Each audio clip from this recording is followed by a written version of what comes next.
Assalamu alaikum everyone and welcome to Inverse. I'm Nadia Tasleem and I'm back with the second part of our same topic, is power, that we started discussing on Monday, and today we are going to wind it up. We've already talked about the concept of power. We have also talked about how soft power and the idea of smart power have gained weightage and have actually grabbed the attention of the world. How this notion of smart power has turned to be much more significant than the traditional idea of hard power, particularly in this global world. इसी से हम आगे चलेंगे. एक आध बात इसी के रेफरेंस से मे बी आपको ज़्यादा अच्छे से एक्सप्लेन हो जाए आइडिया. सॉफ्ट पावर वगैरह की जब हम बात कर रहे हैं तो बेसिकली ये सारी चीज़ें इसलिए इंपॉर्टेंट हैं क्योंकि चैलेंजेस की नेचर चेंज होना शुरू हो गई.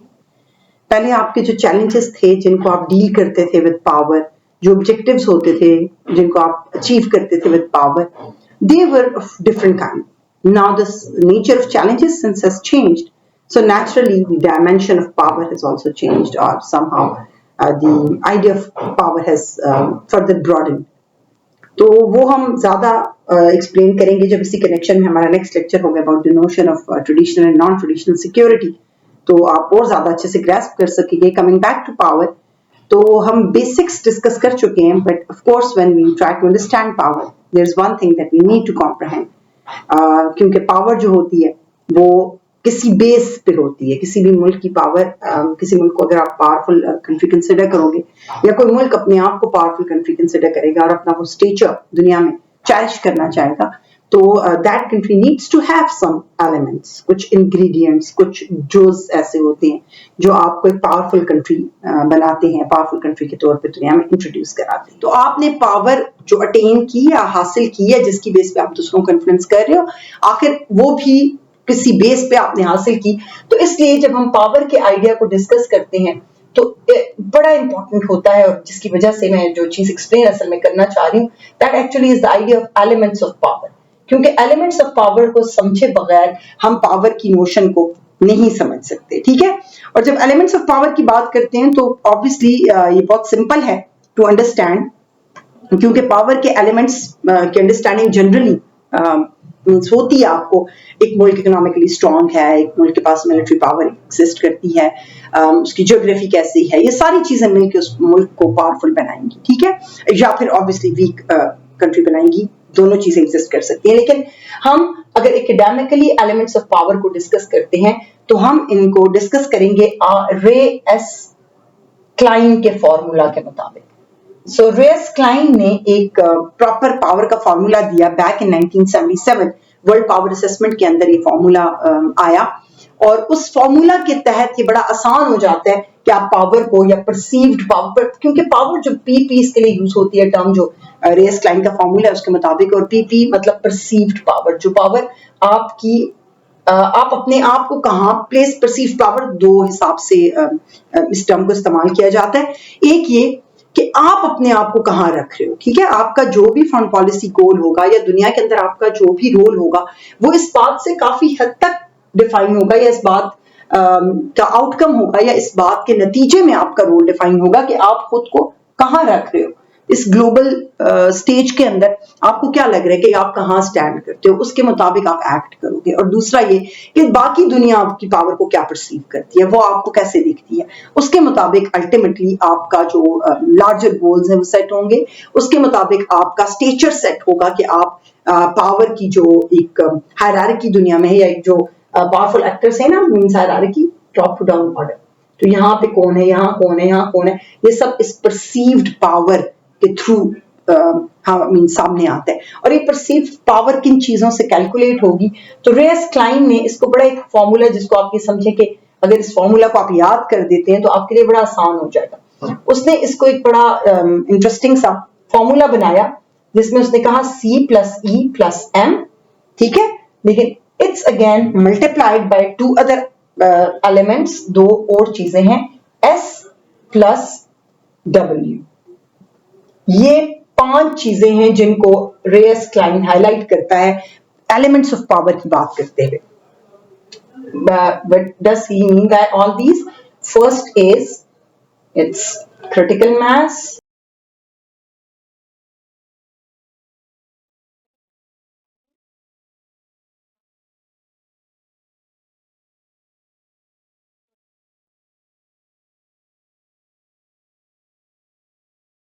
ठीक है, तीन ये चीजें हो गई आपकी, critical mass, economic capability and military strength, और इनको वो मल्टीप्लाई करता है।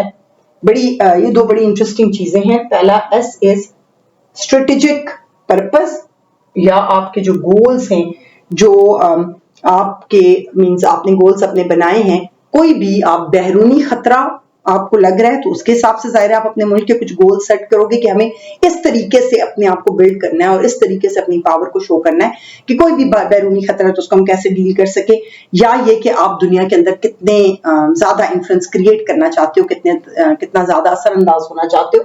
ये दोनों चीजें आपकी इस means it refers to actually the strategic purpose of a state. So it's strategic purpose plus, अब स्ट्रेटेजिक पर्पस के साथ दूसरी चीज क्या है, W, which is will to pursue your national interest. Willpower means obviously it's very important.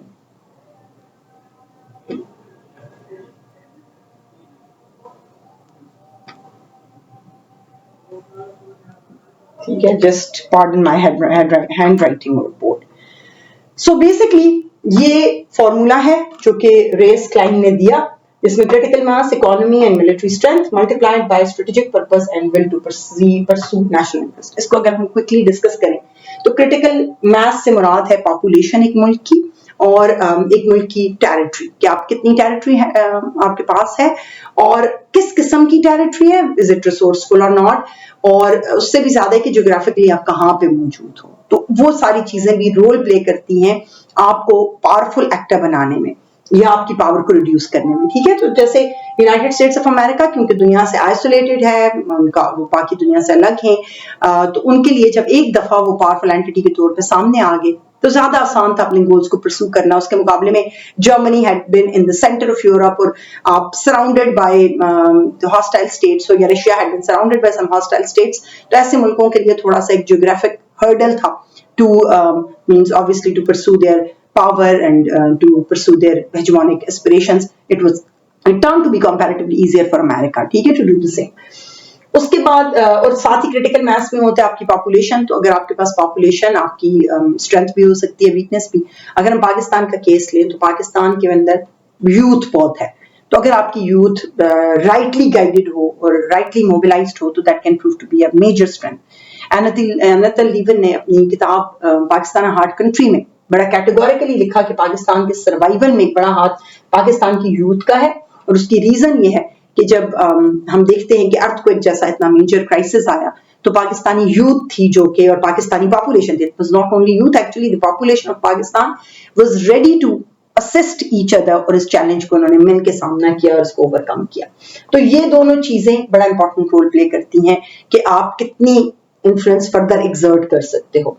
Economic capability एक मुल्क की, जाहिर है आज के दौर में जब सॉफ्ट पावर के आइडियाज बहुत ज्यादा इनहेंस होने लगे हैं तो इकोनॉमिक कैपेबिलिटी की इंपॉर्टेंस और भी बढ़ गई है। आपकी इकोनॉमिक कैपेबिलिटी दो तीन तरीके से इकोनॉमिक कैपेबिलिटी यूज कर सकते हैं आप टू हैव योर इन्फ्लुएंस। पहले तो आपको इतना बिल्ड करना होगा कि आप अपने जो इकोनॉमिक क्राइसिस हैं और आपके अपने मुल्क के अंदर जो इकोनॉमिक प्रॉब्लम्स हैं उनको हल कर सकें, लेकिन उसके बाद आपको ये करना होगा कि अपनी इकोनॉमिक कैपेबिलिटी की बेस पे आप दुनिया को इन्फ्लुएंस कर सकते हो, either by providing them grants and giving them aid packages, और इवन बाय पनिशिंग देम, और उनके ऊपर इकोनॉमिक सैंक्शंस वगैरह लगा सकें, और हर इस तरीके को इस्तेमाल करके आप अपनी इकोनॉमिक कैपेबिलिटी की बेस पे दूसरी बाकी मुल्कों को इन्फ्लुएंस कर सकते हैं। लेकिन उसके लिए you need to have strong economy and strong economic base. ठीक है, थर्ड आपका होता है मिलिट्री स्ट्रेंथ। अगर एक मुल्क के अंदर उनकी मिलिट्री पावर स्ट्रांग है, एक मुल्क की जो मिलिट्री सलाहियत स्ट्रांग है, तो वो भी एक डिफाइनिंग फीचर होगा उस मुल्क की पावर का, मींस उसका जो स्टेचर है ग्लोब के अंदर एज अ पावरफुल एक्टर, उसको डिफाइन करने में। एक जमाने तक मिलिट्री की इंपॉर्टेंस बहुत ही ज्यादा थी, इसलिए military was considered to be one of the most significant tool. आज के दौर में चीजें चेंज हो गई, जब से सॉफ्ट पावर का आइडिया आया या स्मार्ट पावर के आइडियाज आए तो मिलिट्री की इंपॉर्टेंस उस लेवल की नहीं रही जितनी पहले थी। ठीक है, खासतौर पे जब हम कोल्ड वॉर का एंड देखते हैं और उसमें हम देखते हैं कि रशिया बहुत बड़ी मिलिट्री ताकत था, उनके पास बहुत ज्यादा न्यूक्लियर वेपन्स थे, means they were constantly competing with the United States of America in the same domain. लेकिन finally they could not survive because they started lacking their economic capability despite the fact that they had huge military capability. ठीक है, तो इसलिए military capability has been a unit to measure your power. लेकिन आज के दौर में आपको मिलिट्री कैपेबिलिटी से भी ज्यादा जरूरत है अपनी इकोनॉमिक कैपेबिलिटी को बिल्ड करने पे और अपने क्रिटिकल मास पे फोकस करने पे, क्योंकि अगर आपकी इकोनॉमिक कैपेबिलिटी नहीं बिल्ड हो पाती तो आपके पास बेशक आपने न्यूक्लियर वेपन्स का स्टॉक पाइल रखा हुआ हो, बेशक आपके पास बहुत ज्यादा कन्वेंशनल वेपन्स हो, उसके बावजूद भी आप finally you won't be able to survive, क्योंकि आपकी military capability is not means can guarantee the life of a state. तो इसलिए मिलिट्री कैपेबिलिटी आपकी जरूरी है इन सर्टेन सर्कमस्टांसेस, लेकिन आज के दौर में उससे ज्यादा आपको मींस प्रायोरिटाइज करना बहुत जरूरी है कि आपके मुल्क को किस चीज की ज्यादा जरूरत है, and then you have to focus on that and to build yourself in that particular aspect. Military फिर उसके बाद आएगी, ठीक है।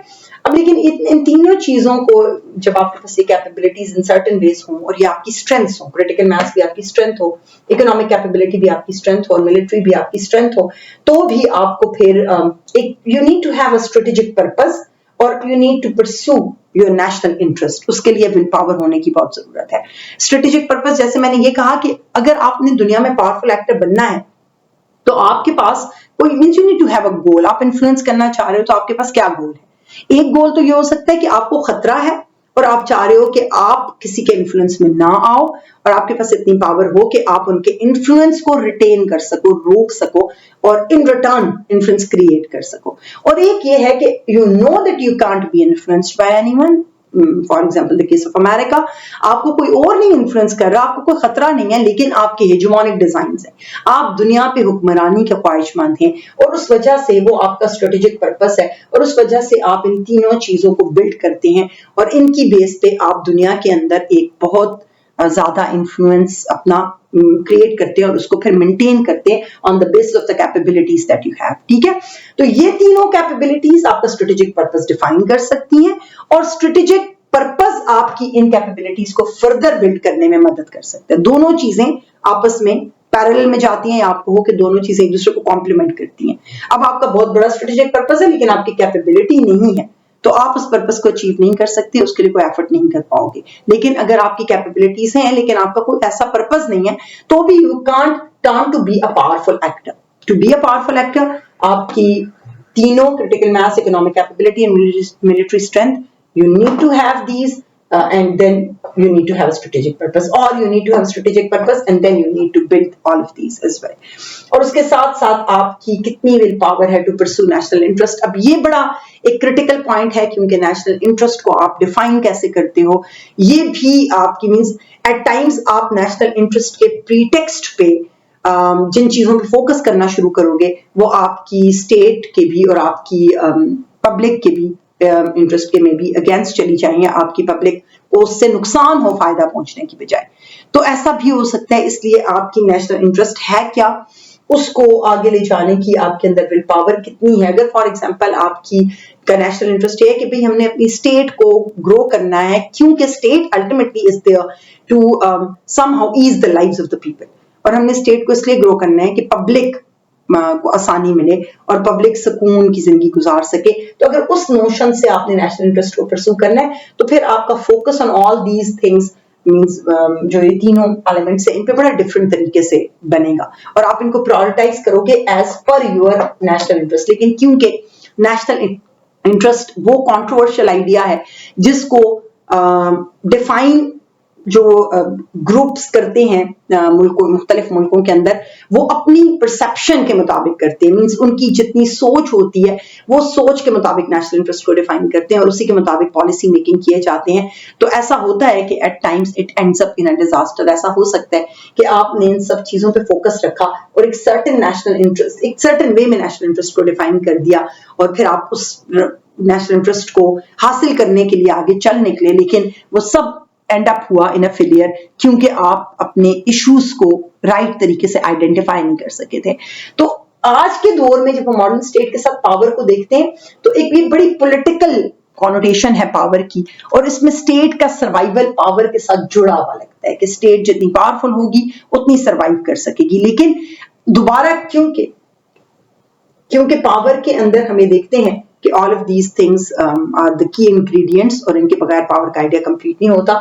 तो फिर हमने ये देखना है कि वो जो इस पावर की हम बात कर रहे हैं, आया एक मुल्क मीन्स अपने आप को एक सिर्फ इसलिए कि जी आपने एक सर्टेन तरीके से पावर को डिफाइन कर दिया और उसी तरीके से आप पावर को लेके चले तो आप एक सक्सेसफुल स्टेट और स्ट्रॉन्ग स्टेट बन पाओगे या नहीं, दिस इज समथिंग डिबेटेबल।